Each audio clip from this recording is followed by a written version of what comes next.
नमस्कार, बहुत स्वागत है आपका न्यूज़ 18 के डिजिटल प्लेटफॉर्म पर। मैं हूं आपके साथ अंशिका पाठक। होली का त्योहार नजदीक है और इसी के साथ केंद्रीय सरकारी कर्मचारियों के बीच एक नई उम्मीद भी जागी है। चर्चा है कि त्योहार से पहले सरकार उनकी सैलरी से जुड़ा बड़ा फैसला ले सकती है। रिपोर्ट्स में दावा किया जा रहा है कि मार्च के पहले हफ्ते में महंगाई भत्ते यानी डीए को लेकर अहम घोषणा हो सकती है। अगर ऐसा होता है तो लाखों कर्मचारियों और पेंशन भोगियों की आमदनी में सीधा असर दिखाई देगा।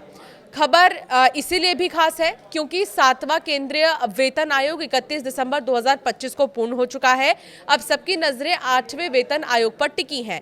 कर्मचारियों के बीच सवाल उठ रहा है कि नई वेतन व्यवस्था में उनकी बेसिक सैलरी और महंगाई भत्ते में क्या बदलाव होंगे। आखिर कब होता है डीए में बदलाव, पहले तो इसे समझिए। आमतौर पर महंगाई भत्ते में साल में 2 बार संशोधन किया जाता है। पहला बदलाव जनवरी से लागू माना जाता है, जिसकी घोषणा अक्सर मार्च में होती है। दूसरा संशोधन जुलाई से लिंक रखता है, लेकिन इसका ऐलान त्योहारों के आसपास खासकर दिवाली के समय किया जाता है।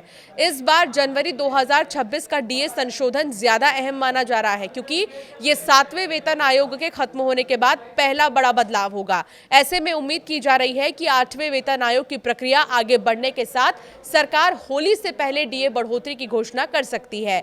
डीए 60% तक पहुंचने की संभावना है। दिसंबर 2025 तक महंगाई भत्ता 58% तक था। ये दर जुलाई से दिसंबर 2025 की अवधि के लिए 3% की बढ़ोतरी के बाद तय हुई थी।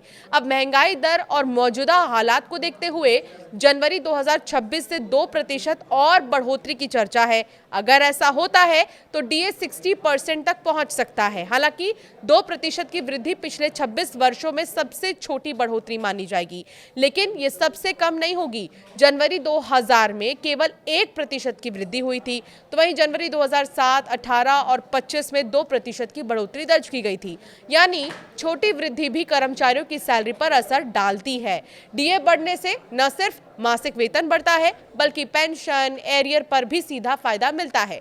8वें वेतन आयोग के बाद डीए का क्या होगा, अब इसे समझिए। सरकार ने 3 नवंबर 2025 को 8वें वेतन आयोग के लिए टर्म ऑफ रेफरेंस जारी किया है। आमतौर पर जब नया वेतन आयोग लागू होता है तो मौजूदा महंगाई भत्ते को बेसिक सैलरी में जोड़ दिया जाता है। इसके बाद नई वेतन संरचना में डीए की गणना 0 से शुरू होती है।